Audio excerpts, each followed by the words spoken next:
통신 확인하면서 시작해 보도록 하겠습니다.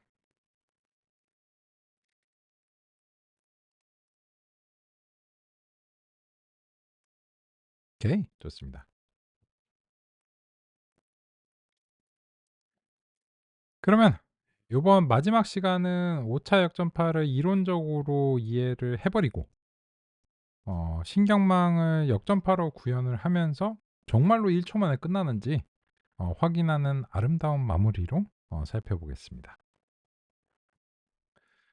그러면 아까 이제 합성함수 뭐 순전파 이런 얘기를 인제 드렸는데, 이제 역전파의 이해를 마무리할 차례입니다. 역시나 이제 현재 연산을 기반으로 해서 구체적인 숫자 값으로서 상의를 드리도록 하겠습니다.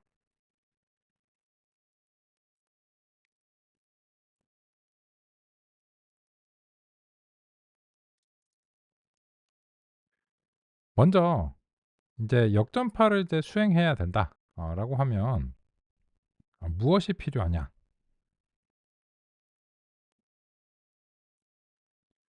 이 역전파에서 지금 이제 보시면은 이 국소 입력과 국소 출력의 변화량의 관계 dy dx가 필요해요. 그렇다면 지금 우리가 역전파 이해를 해내기 위해서는 여기서 더하기와 곱하기에 대한 미분을 준비를 해 놔야 됩니다. 그래서 그 부분 같이 한번 살펴보도록 하겠습니다. 더하기는 아주 흔하고 공통적인 연산입니다. 더하기 연산은 두 개의 입력 XY를 받아 단일 출력 Z를 발생합니다. 더하기 연산에 대한 역전파는 최종 출력에 대한 입력 두 개의 미분입니다. 더하기 연산의 중간 출력 Z는 최종 출력일 수 있고 합성함수의 중간 출력일 수도 있습니다. 최종 출력을 L이라고 표기했을 때 더하기의 출력값이 임의의 연산을 거쳐 최종 출력으로 전달된다고 가정하겠습니다. 최종 출력과 더하기 연산 입력들의 미분을 구하기 위해서는 연쇄 법칙을 사용할 수 있습니다. 연쇄 법칙을 사용하기 위해서는 상류로부터 미분이 전달된다는 것을 가정합니다. 상류로부터 미분이 전달되는 것은 연쇄 법칙이 보장합니다.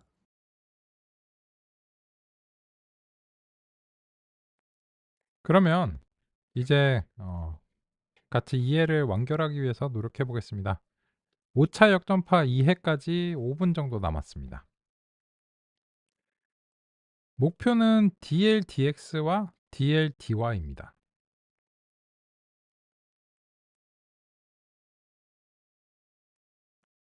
그런데 우리가 할 수 있는 것은 dz/dx와 dz/dy 뿐입니다. 그리고 요 dz/dx는 1 이고 dz/dy는 1 입니다. 왜 그런가? 물론 그 뭐 편미분 아시면 그냥 이제 바로 납득이 되실 텐데, 의미적으로도 생각해 보면 이게 x의 변화량에 따른 z의 변화량이라고 서술할 수 있잖아요. 그러면 x가 1 변할 때마다 z가 얼마씩 변하는가라고 했을 때, 이 공식에 따르면 x가 1 변할 때마다 z가 1씩 변하잖아요. 그런 의미죠. 그 y도 마찬가지고요.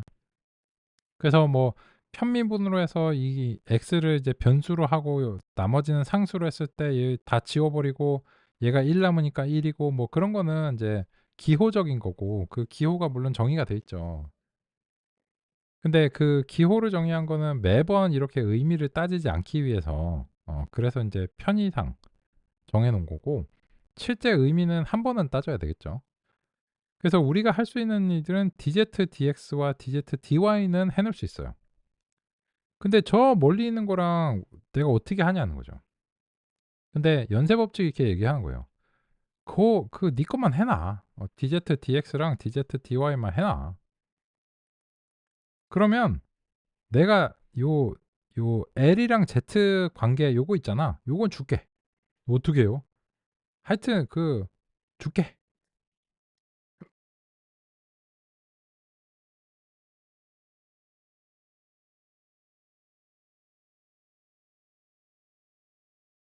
아, 잘해 드렸습니다. 그러면 인제 그러면 뭐 하여튼 뭐 "믿을게요." 믿으라니까. 그럼 만약에 이게 들어왔다 치면 똑같은 얘기죠. DZ 지워지니까 DL, DX가 될 거 아니야. 그렇긴 하네요. 근데 내가 줄 거긴 하거든. 확실히 줄게. 근데 그게 얼만가요? 그거는 지금은 몰라. 그게 무슨 말인가요? 이런 거예요. 야구에서 요 인제 베이스들 요렇게 인제 있고 이게 기다리고 있잖아요. 그죠? 근데 1 루, 2 루, 3 루에서 해야 되는 일이 어느 정도 범위가 결정이 되어 있죠. 그게 인제 국소 미분에 인제 해당합니다. 뭐 예를 들어서 이게 국소 미분으로서 이렇게 입력 인제 1 루, 2 루, 3 루가 있다 하면은 3 개니까는 뭐랄까 Z를 써 버렸네. 뭐 S라고 할까요? 그죠? 그러면 자기가 할 일의 범위는 어느 정도 결정이 되는 거예요. 근데 그 1 루수가 아무런 상황이 발생하지 않았는데 뭔가 행동을 할 수는 없잖아요. 이게 투수가 이렇게 공을 던지고 그죠? 이게 뭔가 이렇게 상황이 발생했어요. 근데 이쪽으로 공이 날아갔는데 3 루수가 여기 막 뛰어가.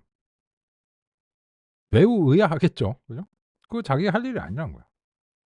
근데 얘가 어떤 값이 이 1 루수, 2 루수, 3 루수 혹은 외야수들이 누가 주요하게 뛰어야 되는가, 어떤 행동을 해야 되는가는 상황이 발생해야 되는 건데 그 상황이 발생하는 게 뭐냐면 순전파가 돼야 된다는 겁니다. 순전파가 된다면 1 루, 2 루, 3 루의 역할이 어느 정도 결정이 돼 있다는 게 "국소 미분을 준비해 놓으라."라고 하는 것에 비유할 수 있다고 생각합니다. 참고가 되시길 바라고요. 뭐 제가 생각하는 비유는 요 정도라고 생각합니다. 근데 실제로 그래서 인제 그 이 상류에서 미분이 전달되는 것은 어떤 상황이 발생할지 몰라요. 그래 갖고 이런 상황이 만약에 발생했다고 치면 외야수가 그거를 잡아서 나한테 던져 주고 뭐 이렇게 한 다음에 내가 그거를 여기다 주고 뭐 어쩌고 저쩌고 하겠죠. 그죠? 근데 그거를 머릿속으로 생각하고 있으면 이건 수많은 어떤 가능성들을 무한히 연산을 해야 되기 때문에 그거는 미리 준비할 필요가 없어요. 그냥 상황이 발생한 거에 따라서 자기 역할을 하면 돼요. 근데 그 상황이 발생하면 자기 역할이 정해져 있고 그 상황은 인제 이 야구장 내에서 인제 벌어지겠죠. 그리고 인제 그게 무조건 자기한테 파급 영향을 주겠죠. 근데 그게 당장 순전파가 안 되는 입장에서는 그냥 이게 뭘지는 몰라요. 그래서 결정은 안 됐지만 하지만 그 상황이 무엇이 발생하든지 나는 준비가 돼 있어야 돼. 이게 국소 미분을 준비해 놓고 상류에서 전달되는 미분을 기다린다. 라고 하는 이제 그런 측면입니다. 그러면 결과적으로는 이렇죠. 상류에서 뭔가 상황이 발생해서 전달을 받으면 나는 1 루수처럼 병사를 잡기 위해서 쫙 패스를 하는 거야. 그냥 빨리 흘려 보내라는 거예요. 그죠? 그래서 더하기 역전파가 요렇게 정의가 됩니다. 될 수 있는 게 아니라 됩니다. 그럼 우리는 인제 두 개를 해야 되잖아요. 더하기랑 이제 곱하기를 해야 되니까 곱하기에 대해서도 같이 보겠습니다. 곱하기 연산의 역전파 분석을 살펴보겠습니다. 곱하기 연산의 국소 미분은 다음과 같습니다. 이것을 상류에서부터 전달받은 미분에 곱하면 최종적으로 입력에 대한 역전파 미분을 구할 수 있습니다. 결과적으로 상류에서 전달받은 미분에 순전파 시점의 입력값을 서로 바꿔서 곱해주면 됩니다.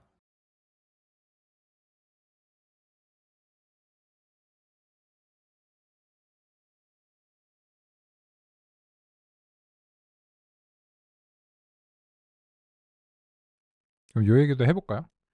비슷한 얘기예요. 근데 연산의 인제 종류가 다르니까 결국 뭐가 달라지냐면 국소 미분이 달라지는데 DZ/DX는 Y고 DZ/DY는 X입니다. 왜 그러냐? 아까랑 이제 비슷한 얘기인데 X가 1 변하면은 Z는 Y씩 변하게 되겠죠.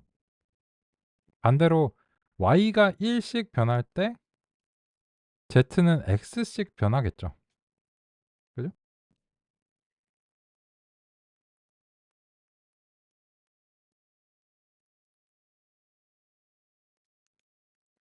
그래서 국소 미분은 이제 다음과 같다라고 할 수 있고요. 그러면 상류에서는 어떤 상황이 발생할지 모르고 그게 뭔가 오겠죠. 오는 건 확실해. 근데 내가 할 수 있는 거는 내가 할 일을 준비해 놓는 것뿐이에요. 얘는 인제 곱하기니까. 그죠? 뭐 이루수 뭐 이렇게 비유를 해 볼게요. 그러면 이루수가 할 일은 일루수랑 다르잖아요. 그래서 일루수는 "빨리 던져." 이런 거고, 이루수는 1 루 병살 잡고 3 루도 잡아." 이런 거죠. 그래서 결과적으로는 이제 상류에서 전달받은 비물이 뭐가 될지는 모르지만 무조건 온다. 무조건 오는데, 오면 "바꿔서 곱해 주라." 이런 식으로 결론이 인제 나는 겁니다. 그러면 이제 우리는 합성함수의 이해를 완결지으러 가 보겠습니다.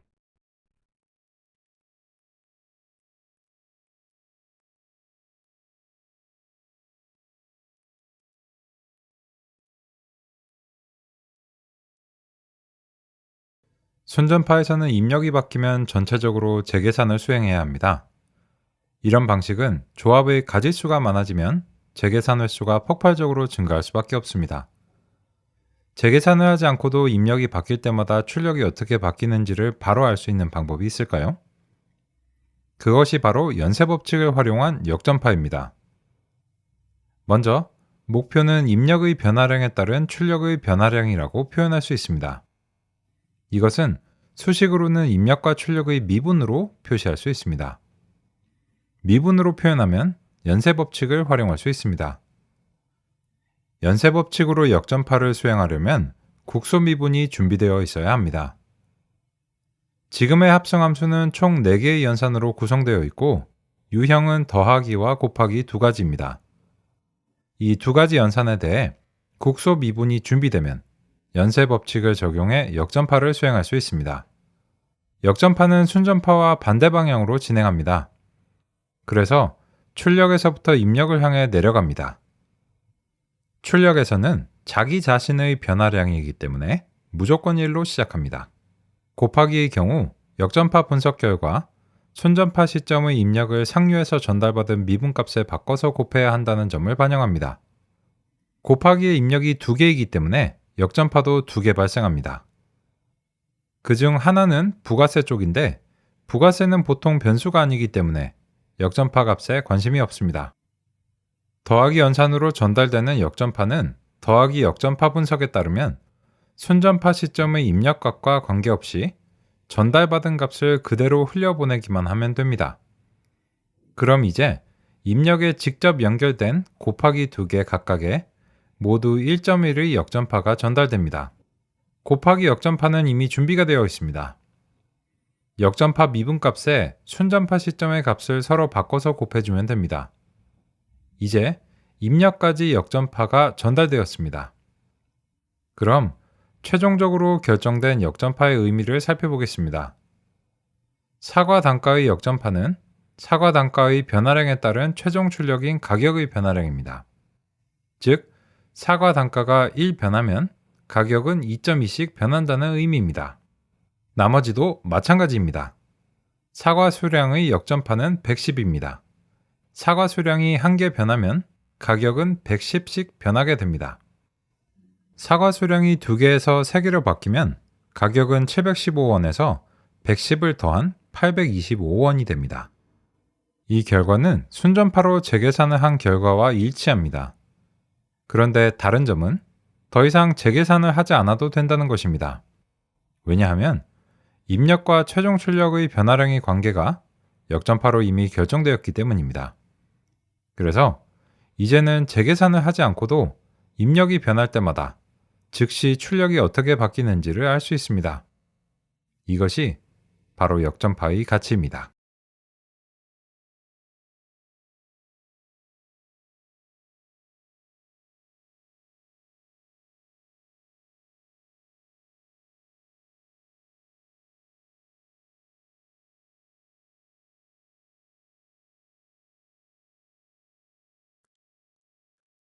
같이 한번 얘기해 볼까요? 뭐 여기서 인제 이미 납득이 되시기를 이제 바랍니다. 바라고 그런 이제 마음에서 이제 준비했고, 그러면 이제 보면 이런 거죠.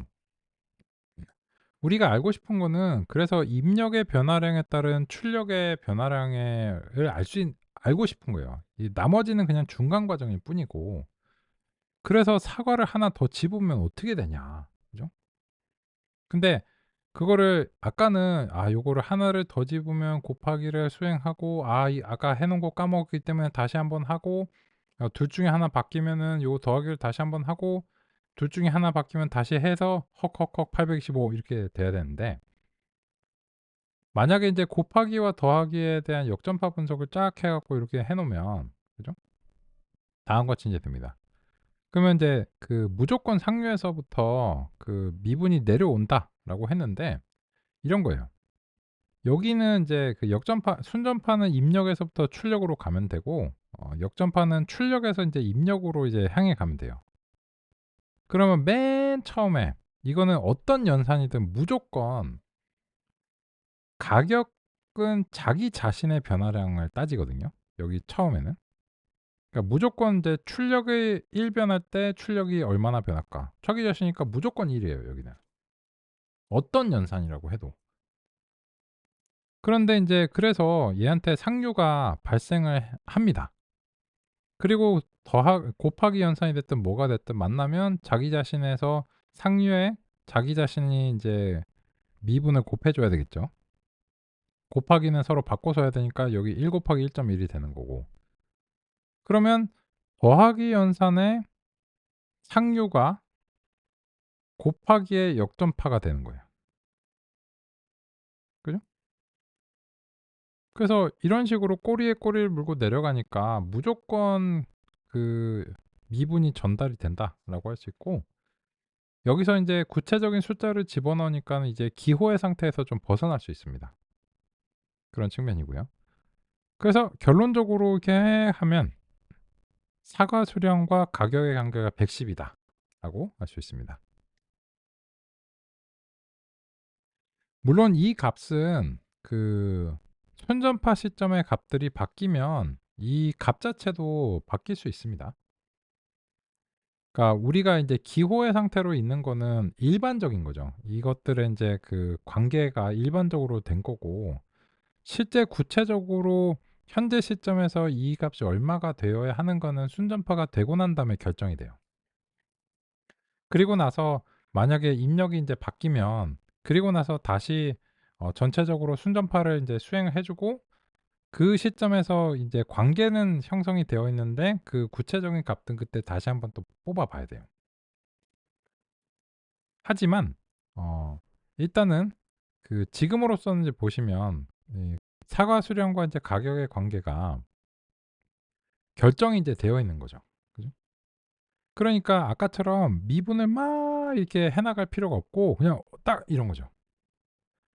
그러면 인제 여기에 도달하면 사과를 하나 더 집으면 715 원에서 825 원이 된다. 이렇게 바로 얘기를 할 수가 있는 거고, 사과 단가가 100 원에서 101 원이 되면 717.2 원이 된다. 이렇게 바로 얘기가 가능하다는 것입니다. 따라서 이 입력의 변화에 대해서 재계산을 수행할 필요가 없다라고 하는 점을 공감할 수 있을 것 같습니다. 공감되시면 오랜만에 엄지척 한번 해 볼까요? 논의사항 있으시면 알려주시고. 이게 뭐 계시는지 안 계시는지 확인하려는 용도 아니에요. 엄지척은 그 뭐 기록이 안 남기 때문에 그저 그 뭐 엄지를 하시든 안 하시든 뭐 계시나 안 계시나 이런 거 확인하는 용도는 아니고요. 그 뭐 제가 확인하는 사람도 아니고요. 그러면 그 사람이 누군데? 과정 운영자시죠. 그 출첵으로 하니까. 그래서 인제 제 역할은 아닙니다. 제 역할은 아니고, 저는 인제 그래서 정말로 인제 이해를 하셨는지 궁금하고요. 그래서 인제 요청을 드리는 것뿐입니다. 네. 좋습니다. 만약에 납득이 안 되시는 부분이 있고 논의 사항이 있다면 여러 가지 수단이 있다라고 하는 거 이미 잘 아시니까 다시 뭐 반복적으로 안내 드리지 않겠습니다. 오케이. 그러면 역전파 자체는 이해하신 거예요. 이게 다예요. 그죠? 그러면 이제 우리는 이제 불쌍한 애를 좀 구제를 해 주겠습니다. 누가 불쌍하냐? 얘가 불쌍해, 얘가. 우리가 인제 역전파 이해를 막 하는 동안 아직 안 끝났어. 그죠? 아직 한 1/3 정도 인제 했어요. 제가 5 시간 정도 걸린다 했으니까. 그죠? 그러면 인제 한 1 시간 반 정도 인제 한 거죠. 근데 이거는 역전파가 구현이 완료가 되면 기다릴 가치가 없어요. 전혀 가치가 없고, 근데 지금 보면 "그리고 왜 돌렸어?"라고 하면 어쨌든 이제 손실이 줄어가는 과정을 보면 이게 오래 걸린다고 해도 논리는 유효하다는 거예요. 어쨌든 손실이 줄어들고 있기 때문에 이것은 학습 맞습니다. 학습은 맞고, 다만 여기서 연산이 너무 오래 걸려서 실용적이지 않다. 그 두 가지를 이제 모두 다 체험할 수 있는 좋은 사례다라고 생각합니다. 학습 알고리즘은 구현이 된 게 맞아요. 그러면 5 차 역전파의 가치는 무엇이냐? 경사 하강을 통해서 손실을 낮춰 주는 그런 방식으로 학습을 한다. 똑같아요. 근데 미분 계산의 비효율성을 해결하는 거죠. 그래서 5 차 역전파를 씀으로 인해서 성능이 더 좋아진다. 이렇게 말하면 모호해요. 무슨 성능? 손실이 더 낮다는 의미에서 성능? 아니면은 연산 시간적인 연산 성능? 일단 기다리면 똑같습니다. 같은 데이터, 같은 설정, 같은 모형의 인제 신경망의 구성이면 이게 얼마나 오래 걸리든지 간에 유사한 수준으로 끝나게 돼 있어요. 근데 당연히 오래 걸리는 걸 원치는 않죠. 그죠? 그래서 이제 얘를 끄겠습니다. 그래서 요 보시면 정지 버튼이 있어요. 요 정지 버튼이 있고, 요 정지 버튼을 누르면 이제 실행되던 애한테 어 컨트롤 캔슬 신호를 이제 보내면서 키보드 인터럽트 신호를 이제 발생하거든요. 그래서 지금 열심히 하고 있는데 무가치하죠. 지금 이후로는. 이제 요거를 이제 눌러 갖고 끄겠습니다. 그러면 이제 보시면 지금처럼 이제 키보드 인터럽트 신호가 발생하면서 이제 더 이상 이제 연산이 진행되지 않고요. "야 이거 너무 오래 걸려 갖고 나 실습이 불가능할 것 같은데 어떻게 해? 성주야 기다려." 그냥 끄시면 됩니다. 그죠? 그래서 우리 인제 효용은 이제 달성했기 때문에 이걸 이제 다시 인제 하지는 않겠습니다. 그러면 이제 우리는 1986 년에 왔습니다. 드디어. 서울 올림픽이 개최되기 2년 전이네요. 그죠? 5차 역전파입니다.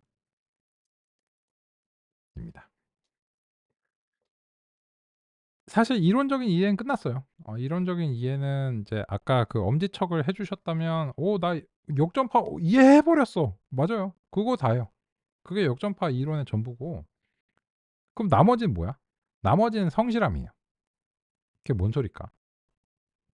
"나 성실한데." 아 성실하시죠. 근데 문제는 뭐냐면 이게 역전파를 하려면 각 연산에 대해서 일일이 다 해 줘야 돼요. 더하기는 더하기대로 요 역전파 분석을 해 줘야 되고, 미분이 다르거든요, 곡소 미분이. 곱하기 뭐 이런 거 해 줘야 돼요. 근데 신경망의 인제 연산에서 더하기랑 곱하기도 있죠. 근데 더하기랑 곱하기만 있는 거 아니잖아요.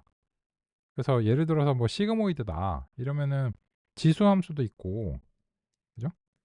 근데 반가운 애들도 있어요. 곱하기랑 더하기 한 번 했으면 안 해도 되고, 지수 함수는 안 했으니까 해야 되고, 나누기 연산이라고 부를게요. 나누기 연산도 여기 이제 1 플러스 exponential 마이너스 x 분의 1 이니까, 그죠? 나누기 연산이라고 부를게요. 요것도 분석을 아직 안 했거든요. 그래서 요 두 개의 국소 미분을 역전파 분석을 해 줘야 돼요. 그러면 이제 연산의 가짓수가 많잖아요, 기본 연산들이. 그러면 그런 기본 연산들마다 일일이 우리가 분석을 해 줘야 돼요. 물론 요번 과정에서만 하시면 되죠. 왜냐하면은 텐서플로우나 파이토치나 이런 애들이 다 이런 거 해 놓은 거예요. 그러니까 내일부터는 안 써. 하지만 오늘 이해하시고 나면 든든하잖아요. 그죠? 추운 날 해장국 먹은 것처럼 이렇게 든든하게 오차 역전파 이렇게 따숩게 이해하고 이제 가시면 되겠습니다. 그리고 인제 구현도 할 수 있죠.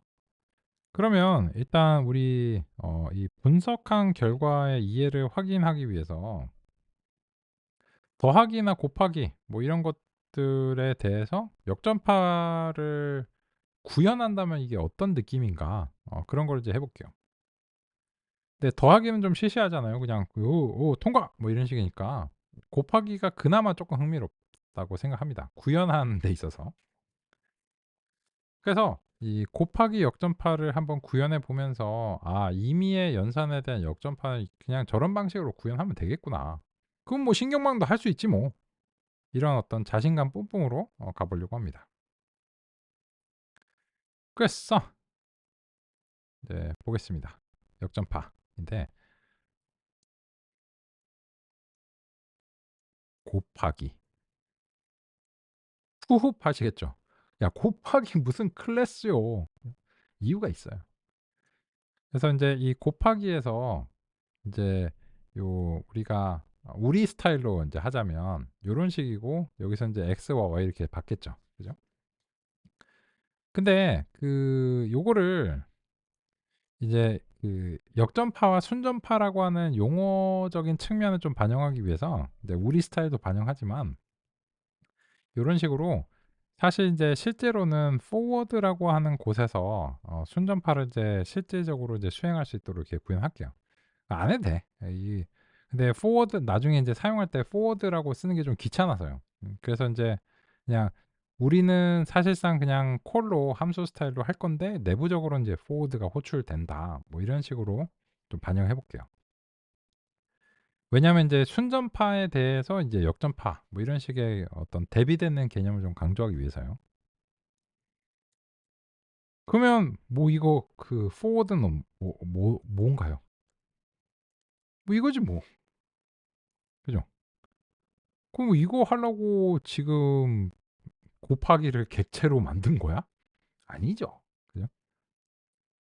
백워드를 하려고 그런 거지.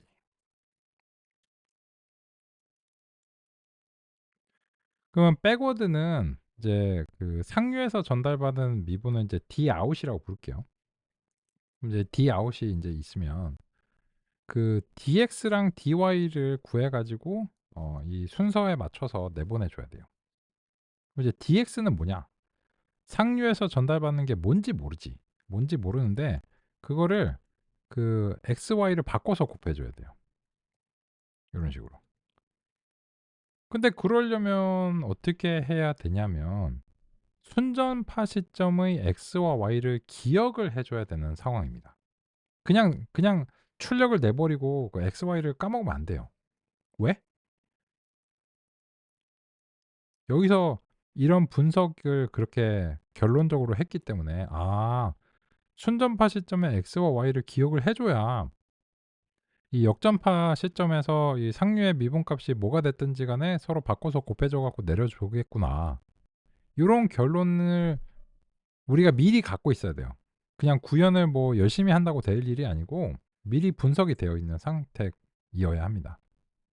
미리 분석했죠. 그러면 이제 굳이 곱하기를 왜 이렇게 만들었냐면 얘가 기억력이 필요해서 그래요. 기억력은 또 객체지. 그래서 x랑 y 이 곱하기의 두 개의 입력으로서의 x와 y지 이 x와 y가 신경망의 입력과 출력을 얘기하는 게 아닙니다. 얘는 그런 인식이 없어요. 그냥 지 밖이 몰라. 난 모르겠고 하여튼 나한테는 x와 y야. 그죠? 그러면 인제 여기서 우리가 그 순전파 시점에서 들어왔던 값을 버리지 말고 그렇게 기억을 해 줘야 돼요. 약간 이제 뭐랑 비슷하냐면 뭐 약간 긴가민가하는 옷 같은 걸 이제 시켰어. 홈쇼핑에서. 홈쇼핑? 네, 온라인 인터넷 쇼핑에서. 시켰는데 이게 내가 좋아할지 안 좋아할지 뭐 몸에 맞을지 몰라요. 뭐 반품이 무료래. 그러면 인제 이걸 받아 가지고 인제 내가 입어 보고 마음을 정해야 되는데 이거 받았을 때 박스를 다 버려 버리고 막 태그 다 뜯어 버리고 비닐 다 막 버려 버리고 이러면 '안 맞네. 반품해야 되는데 어떡하지?' 그거 나도 써야 될 거 아니에요. 마찬가지입니다. 그런 거랑 비슷한지 모르겠는데 어쨌든 x, y를 그냥 출력을 구하는데 쏭 쓰고 버리면 안 되고 나중에 이 써야 역전파에서 써야 되니까 요 기억을 해 줘야 돼요. 그래야 역전파에서 '아 요 기억을 해 뒀다. 요 박스 남겨 뒀다.' 이런 거죠. 이게 곱하기의 역전파 구현이에요. 그러면 이거를 이제 구현을 해 보면 임의의 연산에 대해서는 역전파 분석을 우리가 뭐 수행을 이제 성실하게 해야 되겠죠.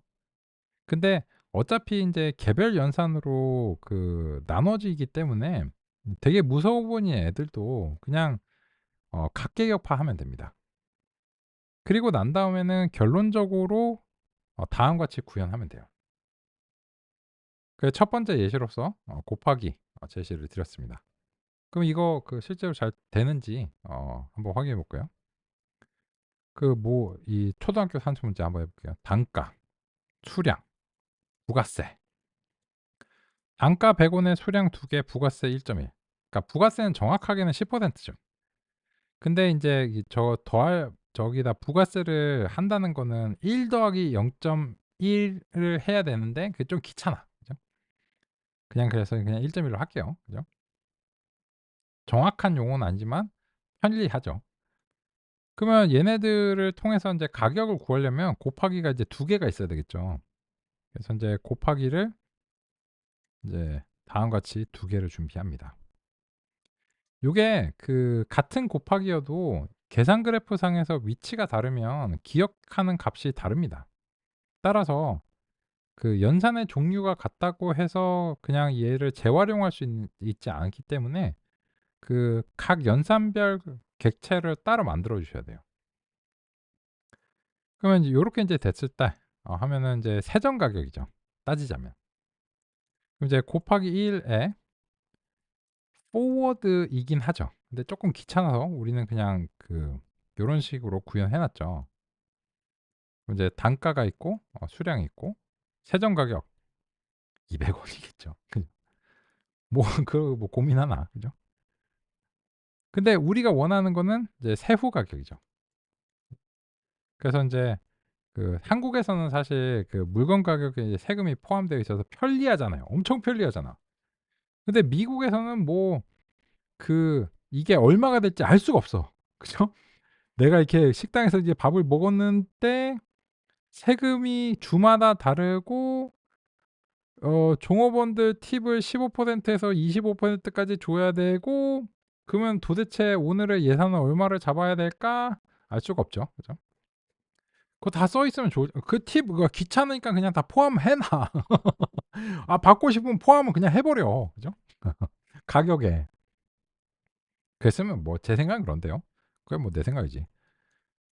그래서 한국 사람은 그런 거 싫어하죠. 그래서 인제 세전 가격에 여기다가 인제 부가세를 이제 곱해서 세후 가격이 나오면 놀랍지도 않게 220 원이겠죠. 근데 인제 곱하기 같은 거 수행하다 보면 요거 막 0 막 이렇게 나오잖아요. 이거는 잘 아시는 대로 컴퓨터가 원래는 내부적으로는 이진법을 기반으로 해서 연산을 수행하는데 우리를 위해서 보여줄 때는 십진법으로 이제 환산을 해서 보여주고 그 환산 과정에서 이런 불가피한 일들이 인제 발생하고 이거는 파이썬 쪽의 문제가 아니죠. IEEE 부동수점 연산을 참고하시기 바랍니다. 하여튼 뭐 그렇고 그럼 220 원이죠. 그러면 이제 이게 순전파예요. 그럼 이거는 뭐 우리가 뭐 머릿속으로 암산은 뭐 애진작에 할 수 있는 뭐 이런 건데 그럼 역전파 인제 해 보자는 겁니다. 그리고 인제 실제 우리가 분석을 했을 때 맞냐는 거죠. 역전파 인제 한번 해 볼까요? 먼저 이거 하기 전에 이제 숫자를 이제 맞춰 봐야 되니까. 미리 인제 해 볼게요. 곱하기 1이 있고 이제 곱하기 인제 2가 이렇게 인제 있어요. 그러면 여기에 대해서 이제 입력이 이제 2 개. 단가와 이제 수량. 단가랑 수량. 곱해서 이제 곱하기 인제 2로 가야 되고 얘는 부가세. 원래는 1 더하기 0.1이 돼야 되는데 귀찮으니까는 그냥 1.1이 왔다라고 칠게요. 그래서 순전파 시점에서 단가가 인제 100 이고 수량이 2 개고 부가세가 인제 1.1 이고 여기는 인제 200이 이제 되겠죠. 그러면 이제 최종적으로 요 가격은 놀랍지 않은, 전혀 놀랍지는 않죠. 가격은 당연하게도 220 원이 됩니다. 이게 순전파한 겁니다. 그럼 이제 거꾸로 이제 가야 되겠죠. 역전파. 그러면 역전파는 무조건, 요 처음은 무조건 1 이죠. 그러면 더하기의 상류가 결정됐으니까 이 값이 결정될 수 있는 상태입니다. 그러면 이제 더하기 같은 경우에는 요런 식으로 이제 흘러가는데, 역전파를 잘 이해하셨다면 얘는 1 곱하기 1.1, 얘는 1 곱하기 200 요렇게 된다는 거를 이해를 확인하시면 되고요. 그러면 첫 번째 곱하기의 상류가 1.1이 되죠. 그러면 요 단가와 수량으로 역전파가 무조건 흘러가겠죠. 그러면 1.1 곱하기 2가 되겠죠. 그럼 인제 2.2 이렇게 이제 나올 거고, 여기다 쓰지 말까? 2.2. 여기는 1.1 곱하기 100 이니까 110이 되겠죠. 이거를 공감하신다면 이제 역전파를 이해하신 거예요.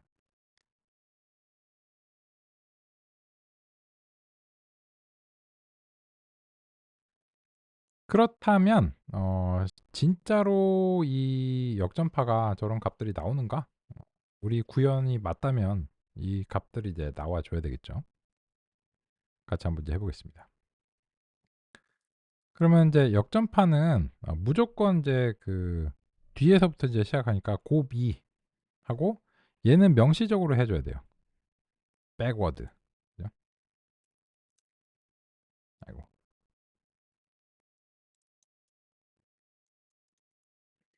그래서 인제 무조건 이제 1 로 시작합니다. 그럼 보시면 1.1 하고 인제 200이 이제 나왔죠. 그러면 얘네들 이름을 이제 붙여 줄게요.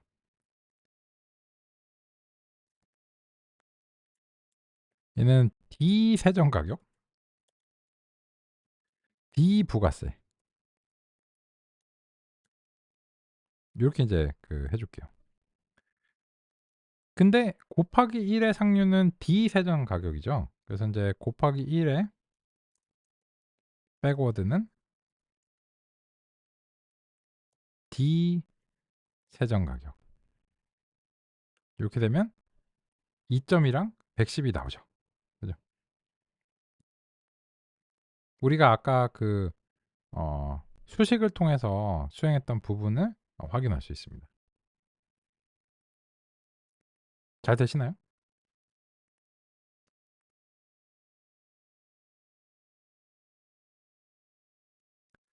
그러면 이제는 정말 성실함만 필요합니다. 그냥 이걸 이제 통해서 어 각각의 연산들에 대해서 역전파 분석을 각계격파를 해내고, 그냥 얘네들을 그 뒤에서부터 이제 싹 이렇게 해 주면 되는 거예요. 그런 성실함을 그 수행하는데 한 30분 정도 걸릴 것 같아요. 근데 어 지금 당장은 30분이 없잖아요. 그래서 먼저 오늘 효과를 확인을 해 보시고 내일 첫 번째 시간에 리뷰하는 과정에서 그 주요한 부분들을 재현하면 좋을 것 같습니다. 그래서 아까와 마찬가지입니다. 요 모듈즈 보시면 이 뉴럴넷이 있는데, 이번에는 뉴럴넷 백프롭이라고 하는 것을 참조해 주시면 감사하겠습니다. 요 내용을 이제 같이 한번 보면서 상의해 드릴게요.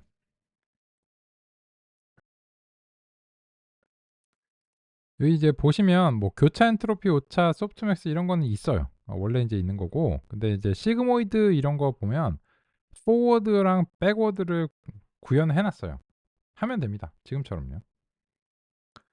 완전 연결도 포워드, 백워드가 구현이 되어 있어요. 소프트맥스 구현이 되어 있어요. 그리고 나서 역전파 신경망은 이렇게 구현이 되어 있는데 여기 보시면 미니 배치를 뽑는 거는 경사 산출의 방법하고 아무 상관이 없어요. 똑같습니다. 매개 변수를 갱신하는 것은 경사하강을 통해서 해야 되고 경사를 어떻게 구하는 거는 이 경사하강이 신경 쓸 바가 아니에요. 어쨌든 구해 와라. 이런 거거든요. 그러면 이제 가장 다른 점이 무엇이냐면 이 경사 산출을 할 때 역전파를 통해서 한다는 요 점이 반영이 됐다. 이렇게 이제 보시면 되겠습니다. 그죠? 그랬어. 이제 그 요번 시간 끝나기 전에 역전파를 이제 마무리하는 측면에서 요거를 그 아까와 같은 스타일로 복사 붙여넣기로 한번 이제 확인해 보도록 하겠습니다.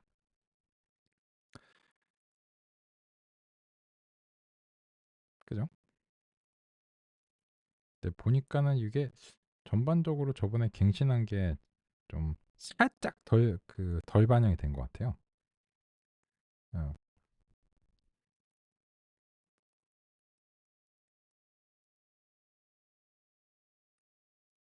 잠시만요. 이게 그 제대로 갱신이 됐는가 제가 좀 확인을 드리고 이 전체적인 코드는 크게 문제는 없는데 음, 약간 어, 살짝 덜 다듬어진 부분이 있는 것 같거든요. 아닌가?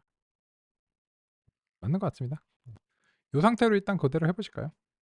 그래서 요거를 이제 그 통째로 저는 이제 여기서 준비를 해놨으니까 뉴럴레제 백프롭 이렇게 이제 있고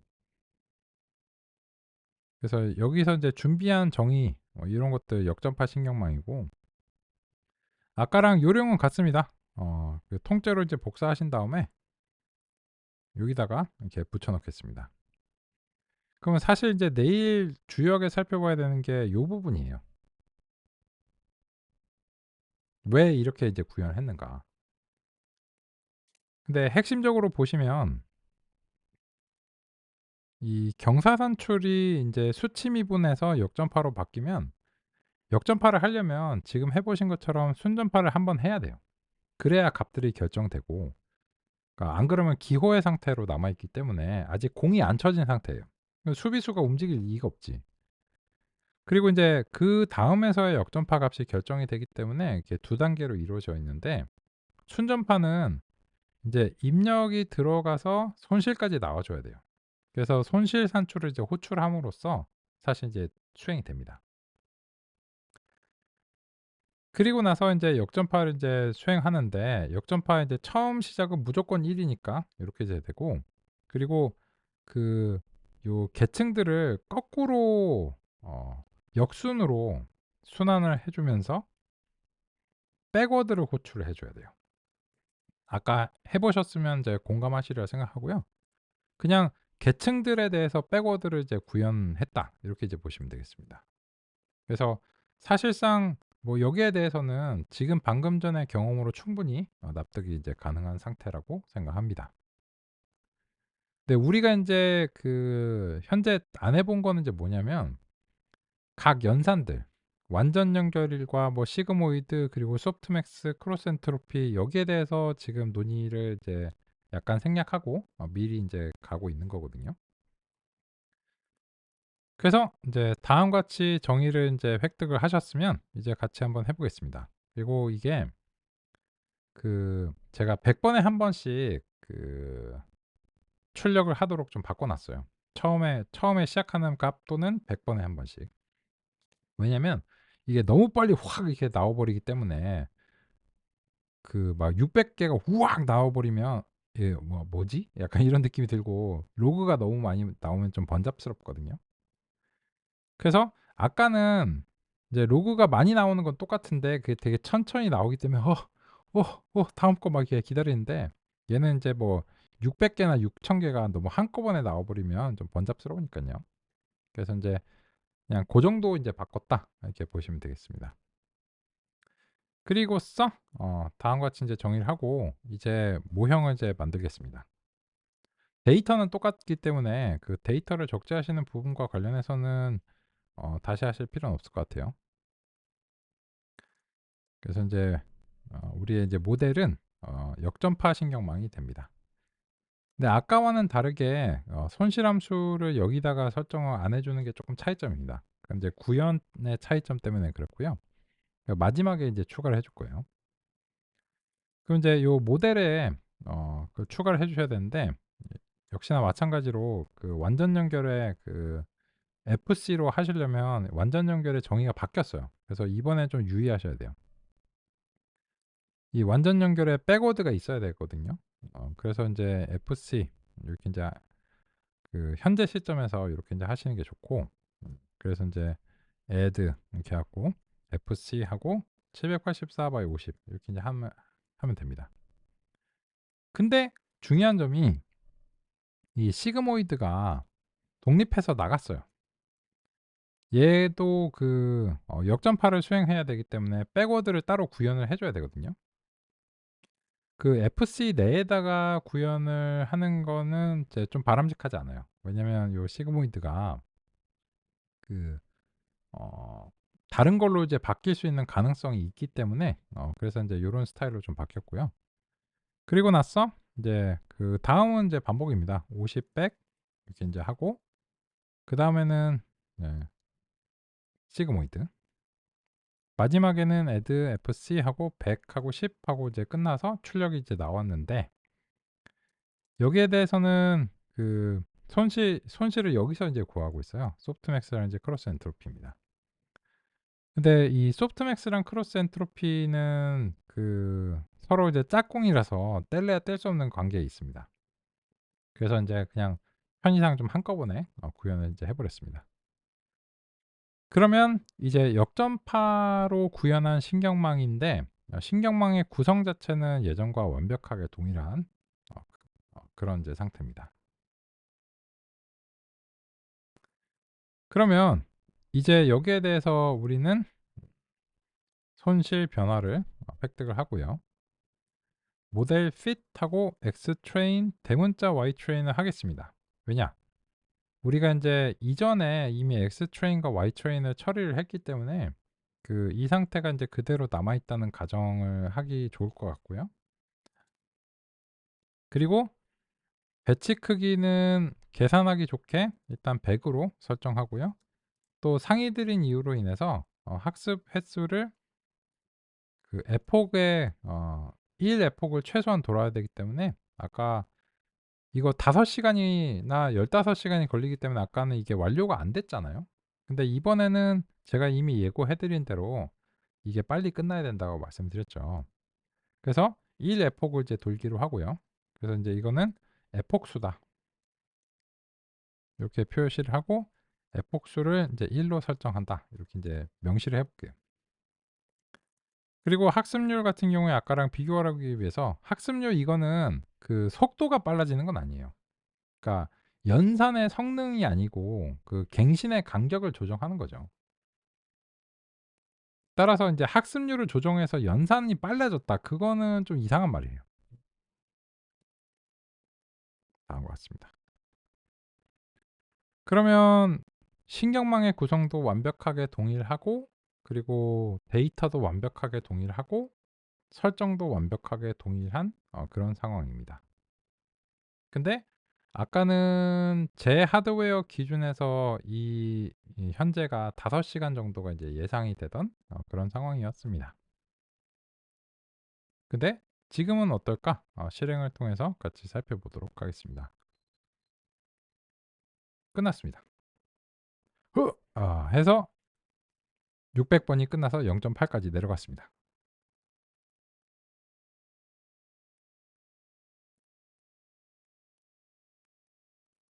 1초 만에 끝난다고 말씀드렸죠?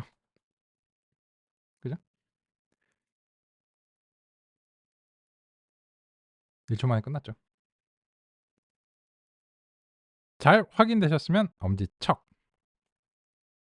그리고 우리는 오늘이 끝났으니 출첵하겠습니다.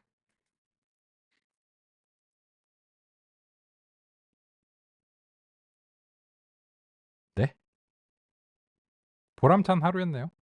신경망의 근본적인 학습 알고리즘을 이해하셨네요.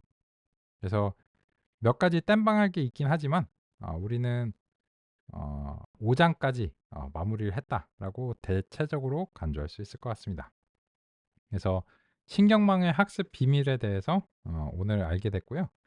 이제는 자유를 찾으신 상태로 응용에 좀 더 가까워지는 내일이 되리라 생각합니다. 오늘 여기까지 살펴보겠습니다.